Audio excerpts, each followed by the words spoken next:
प्रिय विद्यार्थियों, पिछले व्याख्यान में हम अर्थालंकार में से कुछ अलंकारों का अध्ययन कर चुके हैं।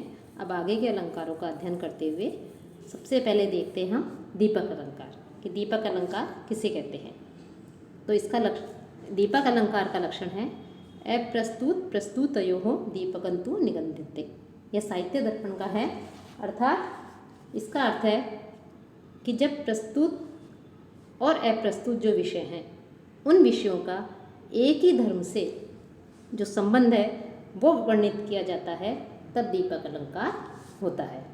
अर्थात या दूसरे शब्दों में प्रस्तुत और अप्रस्तुतों के बीच एक धर्म से जो अभिसंबंध है उस अभिसंबंध को दीपक अलंकार कहते हैं।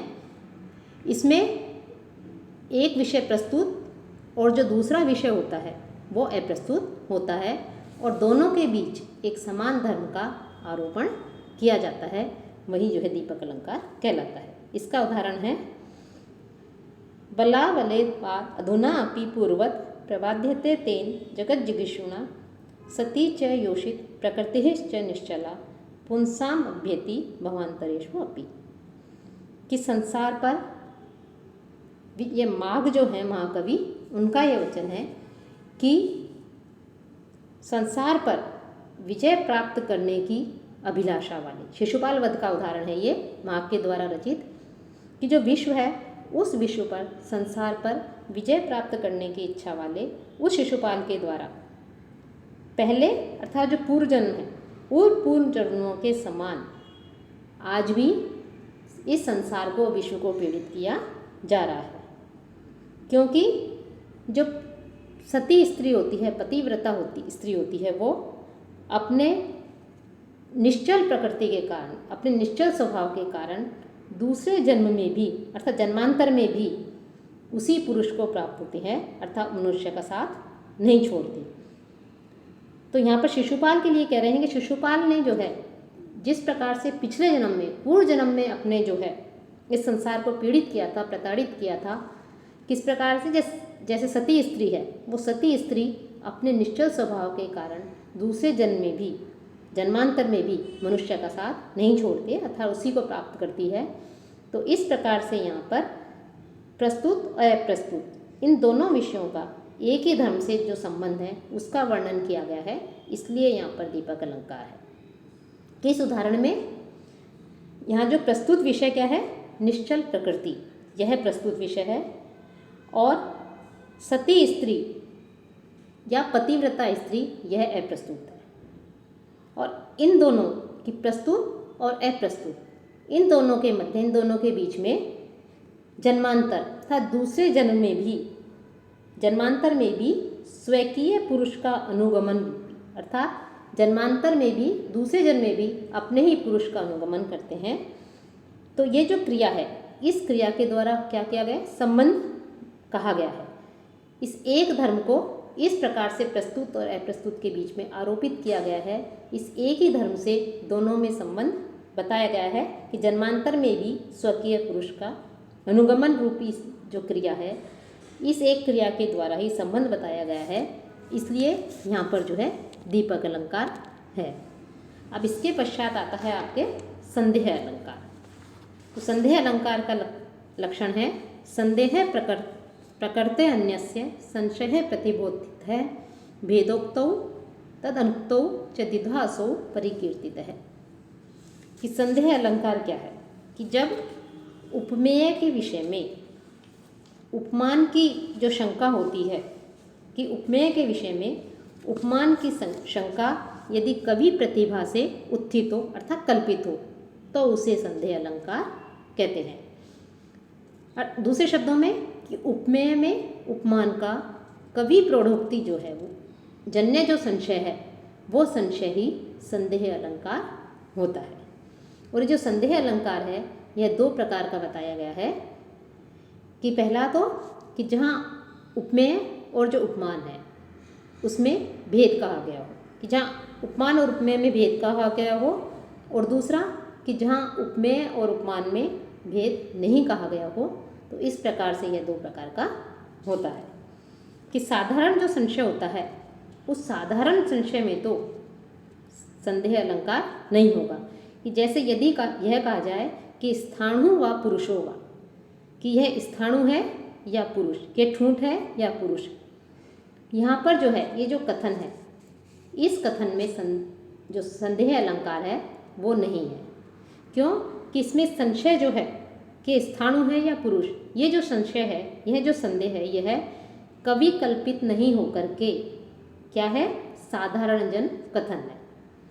तो साधारण जन कथन होने के कारण ये कवि कल्पित नहीं है यहाँ, और कवि कल्पित नहीं होकर के साधारण जन का कथन होने के कारण यहाँ पर जो है संदेह अलंकार नहीं है। और उपमान और उपमेय में जो गुणों की भिन्नता है वो ही भेद है। अब जो यहाँ पर जो भेदोक्तो अर्थात भेद की उक्ति, कि जो भेद बताए गए थे इसके, कि तो उन भेदों के विषय में बता रहे हैं कि संदेह अलंकार के जो भेद थे उसके लिए बता रहे हैं।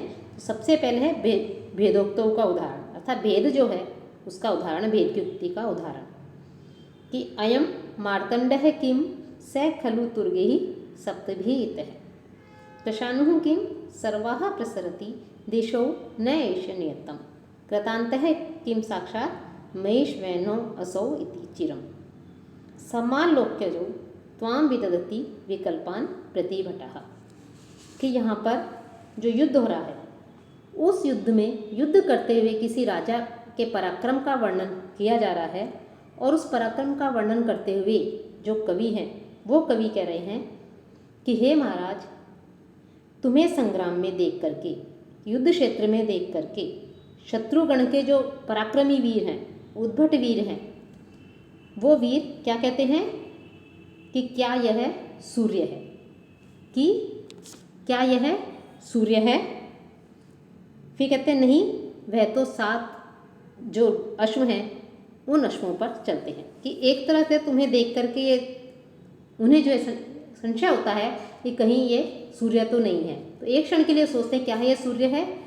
फिर वो कहते हैं नहीं, ये सूर्य नहीं हो सकता, क्योंकि सूर्य तो 7 अश्व जुटे रहते हैं, वो 7 अश्व के घोड़ों रथ पर चलता है। फिर दूसरे क्षण सोचते हैं फिर क्या अग्नि है।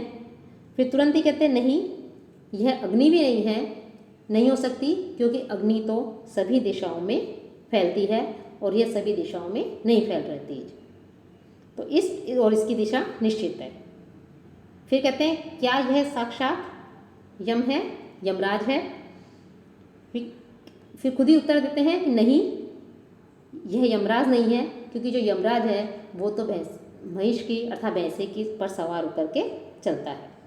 इस प्रकार से लंबे समय तक, चिरकाल तक, बहुत देर तक, हे राजा, युद्ध में आपको देख करके जो शत्रु योद्धा हैं वो इस प्रकार से अनेक प्रकार की कल्पनाएं करते हैं कि वास्तव में ये कौन है। तो यह जो है यहाँ राजा जो है वो उपमेय है, और उपमान क्या है, सूर्य, अग्नि और यम, ये उपमान कहे गए हैं। तो ये सूर्य, अग्नि और यम, ये जो उपमान है, इन उपमानों का राजा रूप जो उपमेय है, उस उपमेय पर जो संशय किया गया है, संदेह किया गया है, वो कवि कल्पना प्रसूत है, कवि की कल्पित है। और उपमेय और उपमानों के बीच के गुणों की भिन्नता भी यहाँ पर दिखाई गई है, उनके गुणों की भिन्नता भी बताई गई है।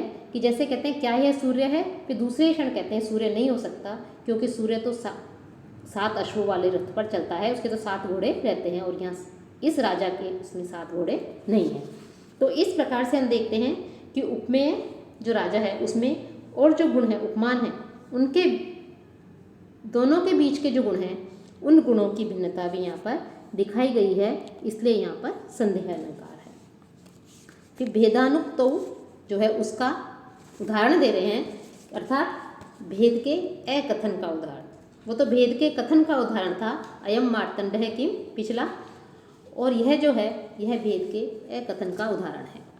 कि यह विक्रम और वशी का उदाहरण है कि अस्याः सर्गविधौ प्रजापतिः अभूत् चंद्रो नु कांतिप्रदः चित्तोन्मादरसः स्वयं नु मदनो मासो नु पुष्पाकरः वेदाभ्यास जड़ः कथम नु विषय व्यावृत कौतूहलो निर्मातुं प्रभवेन मनोहरम इदम रूपम पुराणो मुनिः। कि यहाँ पर जो ये उदाहरण है, इस उदाहरण में बताया गया है कि राजा जो पुरुरवा है, विक्रम और उर्वशीयम का उदाहरण है ये।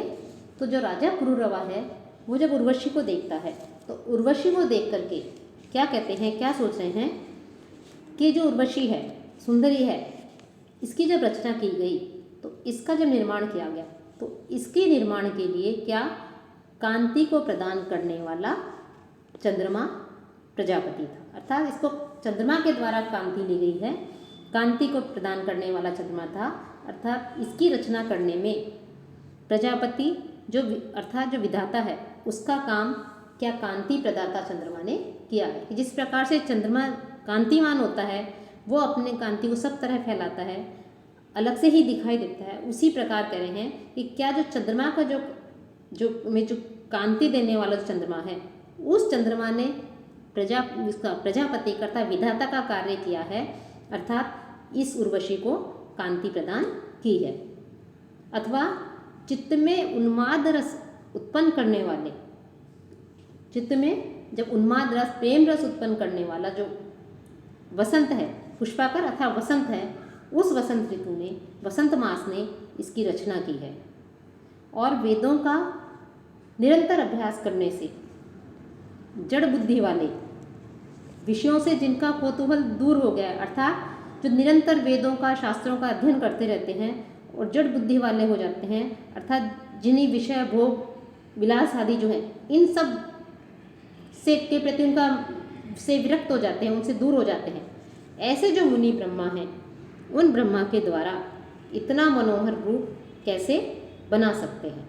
अर्थात इस मनोहर रूप, ये जो मनोहर रूप है उर्वशी का, इतनी सुंदर जो इसके रूप का निर्माण है, उसका निर्माण करने में ब्रह्मा जी जो भोग विलास आदि विषय भोगों से रहित हैं, विरक्त हैं, सौंदर्य आदि से विरक्त हैं, तो वो इस प्रकार से मनोहर रूप, मनोहर आकृति का निर्माण कैसे कर सकते थे।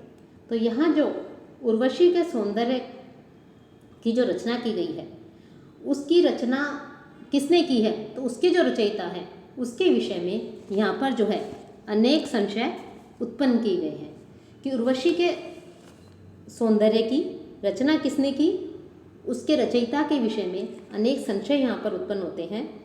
और यह सभी संशय क्या है, ये कवि प्रतिभाजन्य है, कि कवि प्रतिभा के द्वारा किए गए हैं, कवि प्रतिभाजन्य है। साथ ही उनकी विभिन्नताओं का कथन भी यहाँ पर नहीं किया गया। उनमें पिछले वेदोक्तों में तो उसका कथन किया गया था कि उपमेय और उपमान के बीच के गुणों की भिन्नता दिखाई गई थी, लेकिन यहाँ पर जो है जो विभिन्नता है, भेद है, उनका कथन भी नहीं किया गया है।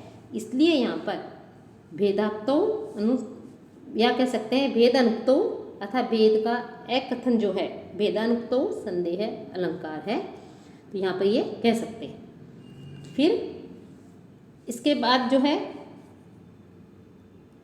इस जो संदेह अलंकार है इसका एक उदाहरण और देते हैं, उस उदाहरण से और अधिक स्पष्ट रूप से समझ में आ जाएगा।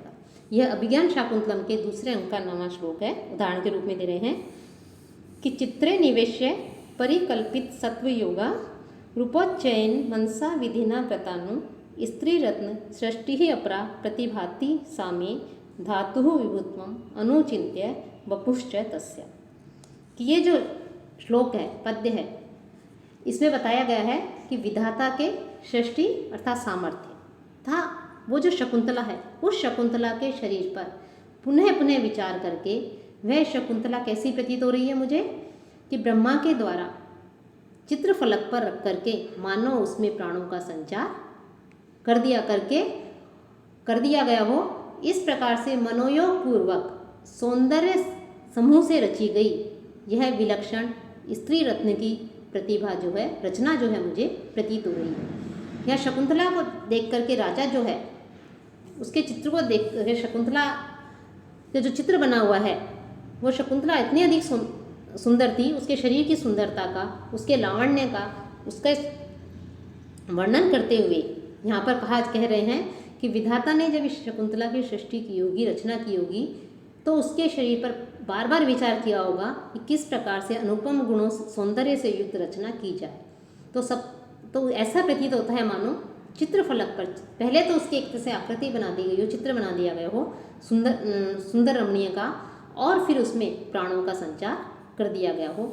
इस प्रकार से शकुंतला जो है मुझे मनोयोग पूर्वक इसकी रचना की गई है, ऐसी विलक्षण स्त्री रत्न की जो है मुझे ब्रह्मा जी की रचना प्रतीत होती है। तो यहाँ जो ये उदाहरण है, इस उदाहरण में रूपोच्चयन मनसा कृतानु, यहाँ जो शब्द है इस वाक्य में जो नु है, उस नु से संदेह की प्रतीति होती है कि मानो इस प्रकार से किया गया हो। तो यह नु से संदेह की प्रतीति होने के कारण यहाँ पर जो है संदेह अलंकार कहा गया है। अब है भ्रांतिमान अलंकार।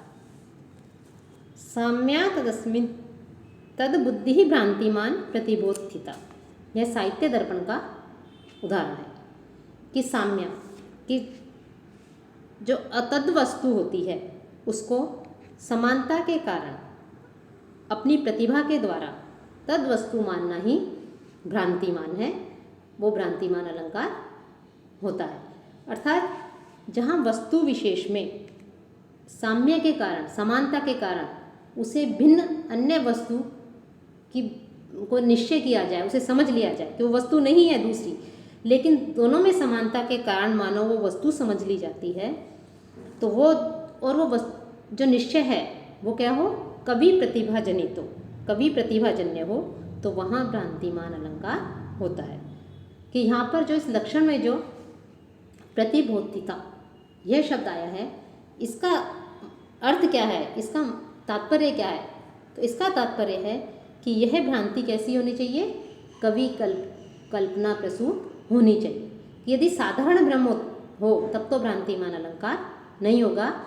कि जैसे ये कहा जाए सीप को देख करके कि यह चांदी, कहीं ये चांदी तो नहीं है, तो सीप में चांदी का भ्रम होना, भ्रांति होना, यह जो है भ्रांतिमान अलंकार नहीं है, क्योंकि यह कवि कल्पना प्रसूत नहीं है। यह स्वाभाविक है कि सीप में रजत की भ्रांति जो है यह स्वाभाविक है, कवि कल्पना प्रसूत नहीं है।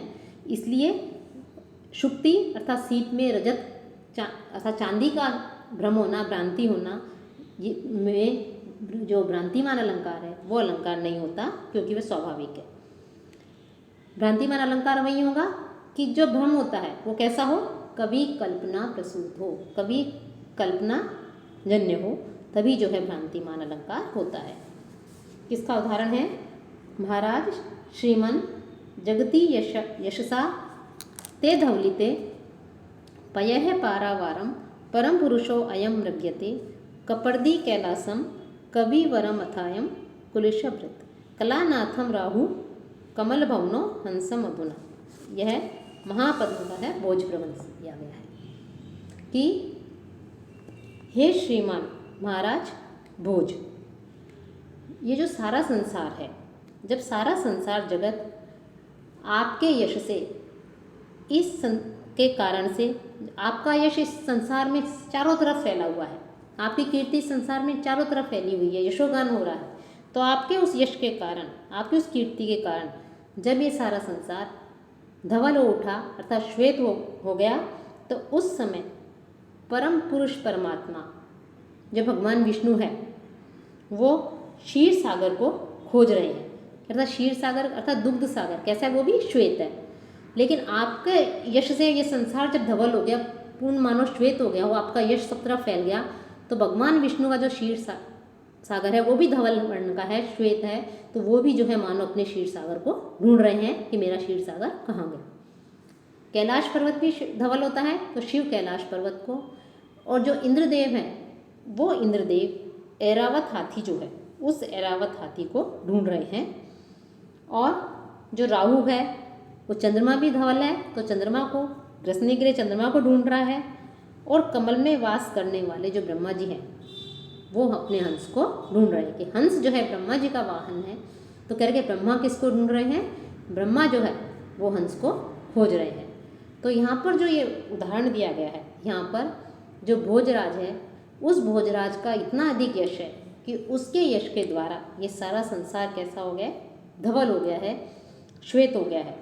तो उज्जवल हो जाने के कारण, उनके यश से संसार के उज्जवल अर्थात श्वेत हो जाने के कारण सब जगह ही परम पुरुष आदि जो हैं, अर्थात जो भगवान विष्णु हैं, शिव हैं, इंद्र हैं और जो ब्रह्मा जी हैं, ये सभी जो हैं किसको ढूंढने में लग रहे, उनको किसका भ्रम हो गया है कि सभी को समुद्र, कैलाश, ऐरावत, चंद्रमा और जो हंस है उस हंस का उनको भ्रम हो गया है कि मानो ये कहाँ गए, उनको ढूंढ रहे हैं। तो यहाँ पर जो एक भ्रम की कल्पना की गई है, ये जो भ्रम की कल्पना है वो भ्रम की कल्पना की कैसी है, कवि कल्पना प्रसूत है, अर्थात कवि की प्रतिभा कल्पित है। कवि ने अपनी प्रतिभा से यह कल्पना की है, कवि प्रतिभा से कल्पित कल्पना है, कवि कल्पना प्रसूत है। इसलिए यहाँ पर हम कह सकते हैं कि यहाँ पर जो है ये भ्रांतिमान अलंकार है।